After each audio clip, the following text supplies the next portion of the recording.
हमने अपनी लाइफ में कंप्यूटर माउस का उपयोग तो बहुत बार किया है और लगभग हजारों हजारों घंटों तक हमने कंप्यूटर माउस का उपयोग किया होगा आज तक। पर क्या कभी हमने ये सोचना बंद किया है कि ये माउस किस तरीके से वर्क करता है, वो कौन सी टेक्नोलॉजी है इसके पीछे जो एक सिंपल से मोशन से हमारे कर्सर को कंट्रोल करती है और हम सब कुछ कर पाते हैं। वैसे तो मॉडर्न कंप्यूटर माउस के अंदर 7 डिफरेंट काइंड ऑफ टेक्नोलॉजीज का उपयोग किया जाता है, जिसमें से कुछ बहुत ज्यादा कॉम्प्लेक्स इंजीनियरिंग का एक उदाहरण भी है। और अगर मैं उन सबको समझाने लगूं तो 1 घंटे का टाइम भी बहुत कम पड़ जाएगा इस वीडियो के लिए। तो इसलिए आज के वीडियो में केवल हम ऑप्टिकल नेविगेशन इमेज सेंसर के बारे में ही वर्क करेंगे, जो रिस्पॉन्सिबल होता है हमारे माउस की मूवमेंट को रिफ्लेक्ट कराने के लिए कंप्यूटर स्क्रीन के ऊपर। और उसके बाद आखिर में मैं आपको बताऊंगा जो कंप्यूटर के गेमिंग प्रो माउसेस होते हैं, जिसमें 15,000 DPI, जिसे डॉट पर इंचेस भी कहते हैं, वो किस तरीके से नॉर्मल माउस जिसमें थाउजेंड्स ऑफ DPI होती है उनसे किस प्रकार डिफरेंट होता है, कितना फास्ट और कितना फ्लेक्सिबल हो सकता है काम करने के लिए। सो ज्यादा देर ना करते हुए let's start with our today's video.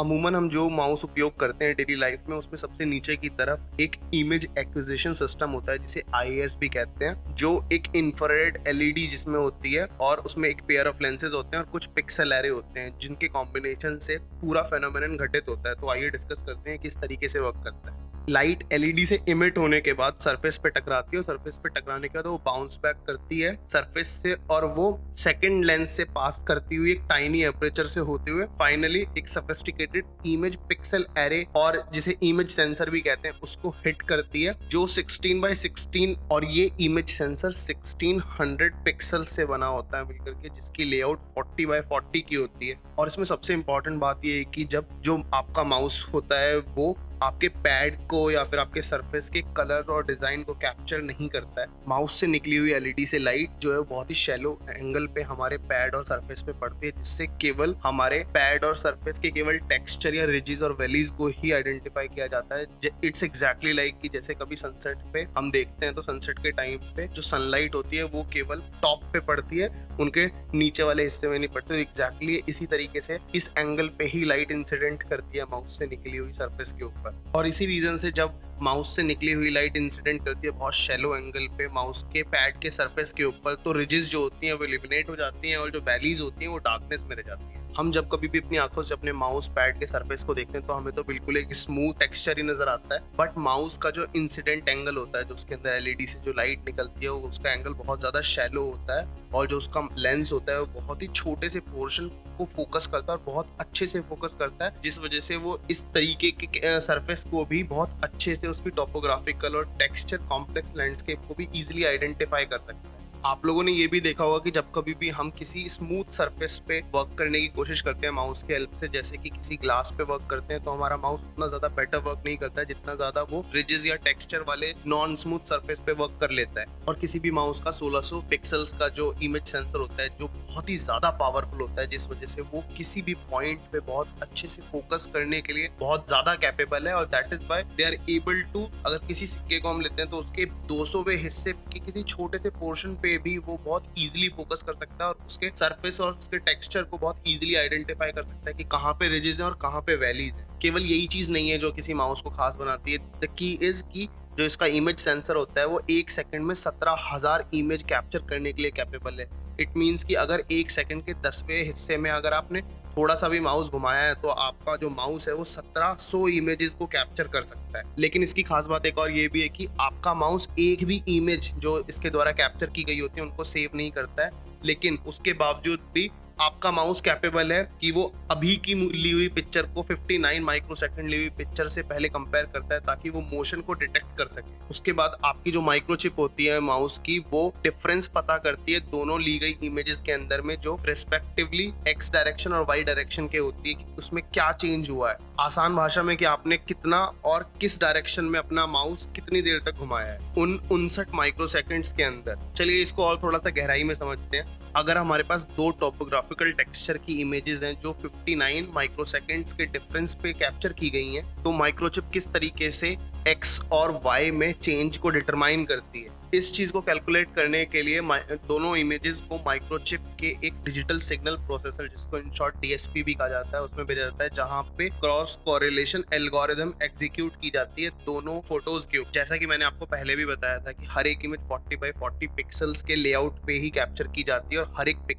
हर एक पिक्सल एक वैल्यू जनरेट करता है जो 0 से 4095 के बीच में होती है, जो इंटेंसिटी ऑफ लाइट को बताती है उस पर्टिकुलर पिक्सल पे कि किस इंटेंसिटी के साथ लाइट ने हिट किया है। और यहाँ पे अलग अलग पिक्सल अलग अलग वैल्यूज देते हैं, तो हर एक पिक्सल को उसकी वैल्यू को उसकी हाइट की तरीके से डिनोट किया जाता है। और यहीं पे जो डीएसपी होता है, जिसे डिजिटल सिग्नल प्रोसेसर भी कहते हैं, वो पहली इमेज को लेता है और उसके ऊपर दूसरी इमेज को रखता है, और उसके बाद दूसरी इमेज के अंदर से पहली इमेज को घटा दिया जाता है। उसके बाद जो वैल्यू निकलती है वो रिजल्टेंट एक नई पिक्चर बना के हमें देती है। और इसी तरीके से फिर डीएसपी अगले पिक्चर की तरफ मूव करता है, और कैलकुलेशन तब तक चलती है जब तक एक रिजल्टेंट या फिर जो पिक्सल की जो हाइट है वो मिनिमम लेवल तक डिटेक्ट नहीं की जा सकती है, जहां पे हमें एक ट्रू वैल्यू मिलती है मोशन की। और इसी तरीके से ये वैल्यूज हमें ये बताती हैं कि 1/70th ऑफ सेकंड के अंदर माउस ने कितना मूव किया है और किस डायरेक्शन में किया है। और यही रिजल्टेंट है जो हमें बताता है कि हमने किस डायरेक्शन में y और x के रिस्पेक्टिवली कितना मूव किया। और 59 माइक्रोसेकंड के बाद एक दूसरी इमेज आती है, जिससे पहले वाले रिजल्ट को कंपेयर किया जाता है और सबट्रैक्ट करके अगेन दूसरा एक नया रिजल्ट फॉर्म किया जाता है, और फिर इसी फिनोमेना को कंटिन्यू चलता रहता है ताकि आपके मोशन को डिटेक्ट किया जा सके। और इसी तरीके से इस डिफरेंस को कैलकुलेट करने का जो प्रोसेस है डीएसपी 17 टाइम करता है, और उसके बाद जो वैल्यू x की और y की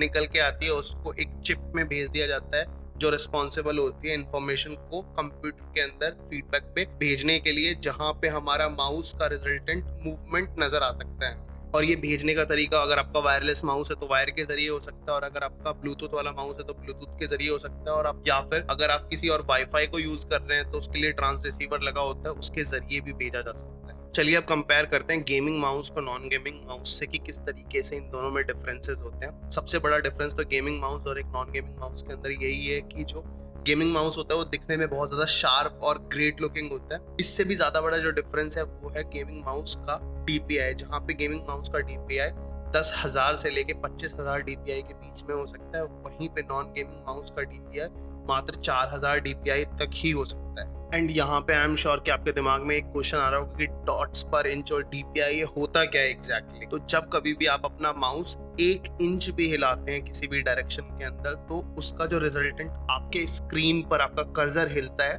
उससे कैलकुलेट किया जाता है कि आपके 1 इंच अगर आपने राइट में अपना मूव किया है माउस, तो आपकी स्क्रीन पे कितने डॉट्स तक आपका कर्सर मूव हुआ है स्क्रीन के अंदर, ये इस तरीके के रिजल्टेंट को ही रिफ्लेक्ट कर। लेट्स से कि आपका जो माउस का मूवमेंट था वो कर्सर का वो 2000 डीपीआई था, तो आपके 1 इंच माउस हिलाने से आपने 2000 डीपीआई मूव किया है कर्सर को अपने स्क्रीन पर ये किस तरीके से इमेज सेंसर और क्रॉस कोरिलेशन एल्गोरिथम को रिफ्लेक्ट करता है, जिसके बारे में हमने रिसेंटली बात करी है। तो चलिए थोड़ा सा अब उसके बारे में समझाता हूँ आपको कि गेमिंग माउस में किस तरीके से वर्क करता है। लेट्स से जो हमारा इमेज सेंसर 40 बाई 40 पिक्सल्स का था, उसमें एक पिक्सल की जो वैल्यू है वो 30 माइक्रोमीटर्स है, तो सारे के सारे पिक्सल्स की वैल्यू 1/2 मिलीमीटर बाय 1/2 मिलीमीटर होगी। और यहीं पे अगर हम इस इमेज सेंसर को एक्सट्रापोलेट करते हैं 1 इंच के लिए, तो उसमें हमें तकरीबन 850 पिक्सल्स की रिक्वायरमेंट होगी, जो हमें इफेक्ट दे पाएंगे 850 डीपीआई का। पर इसी के अंदर सेम साइज के पिक्सल के अंदर अगर हमें सेम डीपीआई अचीव करनी है, तो हमें एक पिक्सल को मल्टीपल कट्स के अंदर दोबारा कट करना होगा।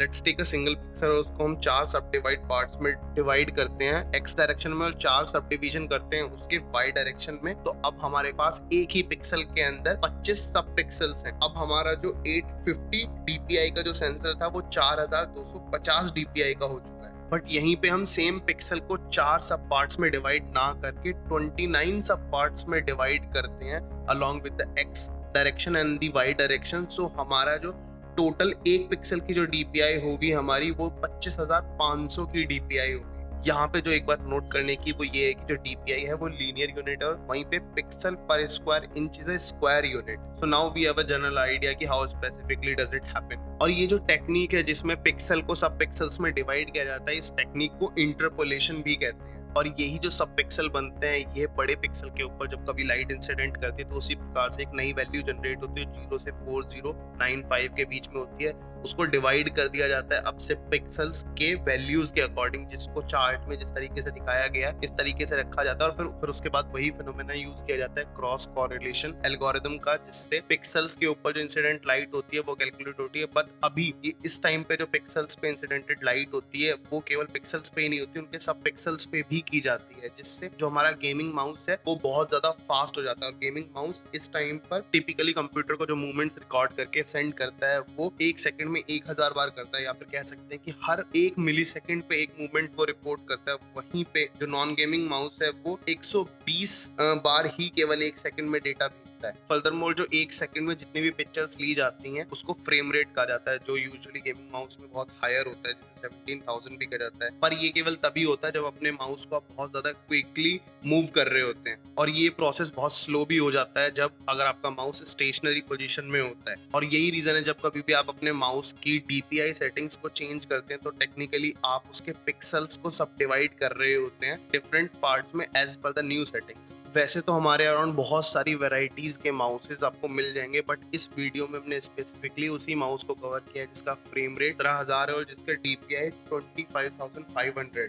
जो स्पेसिफिकेशन एक तरीके के हाई एंड गेमिंग माउस की स्पेसिफिकेशंस जो होते हैं, जिसमें फ्रेम रेट 4000 से 17000 होते हैं, उनकी रेजोल्यूशन 1000 से 25000 DPI हो सकती है, इमेज सेंसर 18x18 से लेकर 40x40 तक हो सकते हैं, और जो रिपोर्ट रेट होता है वो 100 से लेकर 1000 मिली सेकेंड्स तक हो सकता है। यहीं पे एक डिफरेंसेस माउसेस में और उनकी वेरिएशन में ये भी है कि जो कुछ माउसेस हैं वो इंफ्रारेड लाइट यूज करते हैं, कुछ माउसेस जो हैं वो लेजर लाइट यूज करते हैं, और कुछ हिस्टोरिकल माउसेस जैसे हुआ करते थे पहले वो अपने अंदर एक बॉल होती थी उसका उपयोग किया करते थे, जिससे वो मोशंस को डिटेक्ट किया करते थे। जैसा कि मैंने आपको शुरुआत में बताया था, किसी माउस को वर्क करने के लिए 7 फैक्टर्स होते हैं जो रिस्पॉन्सिबल होते हैं, बट आज के हमने इस वीडियो में केवल इमेज सेंसर को ही कवर किया है। अगली वीडियो हम माउस व्हील के ऊपर बनाना चाहते हैं, जिसमें हम बताएंगे कि माउस व्हील को किस तरीके से और ज्यादा इनहेंस किया जा सकता है और कितना ज्यादा फास्ट आप उस व्हील को घुमा सकते हैं। अगर आप चाहते हैं अगर हम वो अगली वीडियो बनाएं तो हमें कमेंट सेक्शन में बिल्कुल बताना ना भूलें, और थैंक्स फॉर वॉचिंग।